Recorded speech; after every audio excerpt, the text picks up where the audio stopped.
उत्तर प्रदेश शिक्षा मित्र संघ द्वारा भाजपा सरकार पर वादा खिलाफी का आरोप लगाते हुए उत्तर प्रदेश के मुख्यमंत्री योगी आदित्यनाथ के नाम जिला मुख्यालय पहुंच ज्ञापन सौंपा गया। शिक्षा मित्रों का साफ तौर पर कहना था कि सरकार द्वारा शिक्षा मित्रों को नियमित करने के कई वादे किए गए हैं जो सिर्फ चुनावी रैलियों तक सीमित रहे। वह वादे धरातल पर नहीं उतर पाए हैं, जिसको लेकर शिक्षा मित्र संघ द्वारा मुख्यमंत्री योगी आदित्यनाथ को उनके वादे याद दिलाने के लिए ज्ञापन सौंपा जा रहा है।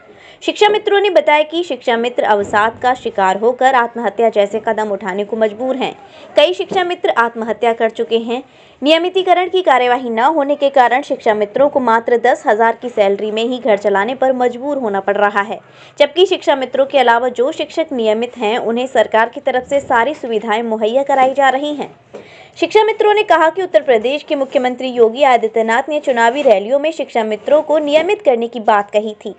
इसके अलावा देश के प्रधानमंत्री नरेंद्र मोदी ने भी बनारस में शिक्षा मित्रों का अहित न होने की बात कही थी, पर भाजपा सरकार शिक्षा मित्रों के अधिकारों की अवहेलना कर रही है और जिससे शिक्षा मित्रों को आत्महत्या करने पर मजबूर होना पड़ रहा है। आज प्रदर्शन किया गया है, ज्ञापन सौंपा, विषय क्या है? शिक्षा मित्र विगत 22 वर्षों से शिक्षा व्यवस्था में है और वो पूरी ईमानदारी पूर्वक शिक्षण कार्य कर रहे हैं।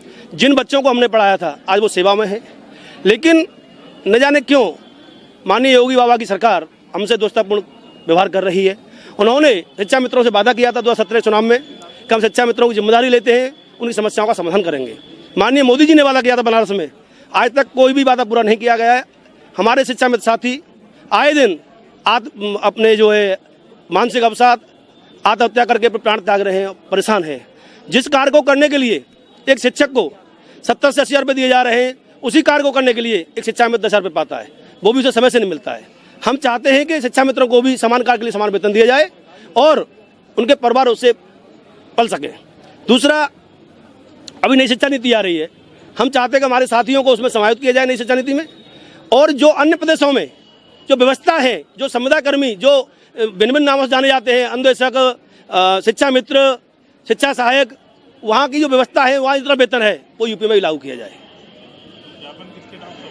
हमने आज जो ज्ञापन सौंपा है वो माननीय मुख्यमंत्री जी के नाम सौंपा है और 11-12 तारीख को हमारा लखनऊ में एक बहुत बड़ा शिक्षा मित्र सम्मान बचाओ रैली प्रस्तावित है। यदि हमारी मांगों को पूरा नहीं किया जाता है, हम लोग सभी पूरी ताकत से लखनऊ जाएंगे, अपनी बात रखेंगे। जी, मेरा नाम शिशुपाल चाहर, जिला संरक्षक उत्तर प्रदेश प्राथमिक शिक्षा। जी सर, वादा खिलाफी का आरोप तो है। कहीं ना कहीं सरकार ने जो पिछले 6 वर्षों से जो सरकार उत्तर प्रदेश में है, उन्होंने हमसे चुनाव में भी वादा किया था और हमने चुनाव में उनका साथ भी दिया था, मगर अफसोस कि उसके बाद उन्होंने हमारी मांगों पर कहीं विचार नहीं किया।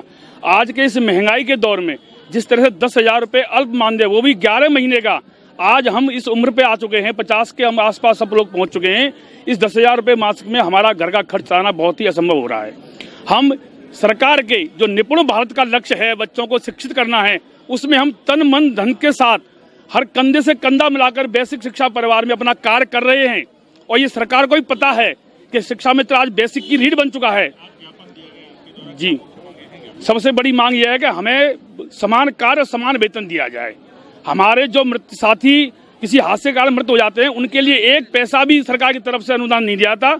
हम ये मांग करते हैं कि हमारे मृत साथियों को जो हादसे का शिकार हो जाते हैं, उनको भी एक आश्रितों को नौकरी दी जाए और उनको एक अल्प इस तरह से व्यवस्था बनाई जाए कि वो अपना जीवोपार्जन कर सकें। विश्व स्तरीय चिकित्सा सुविधाओं से युक्त JP diagnostics, radiology and pathology centre, Mathura का पहला complete radiology and pathology diagnostic facility से सुसज्जित। Doctor Deepak Agarwal and doctor Nidhi Agarwal, JSR tower, Govardhan crossing, NH90, Mathura.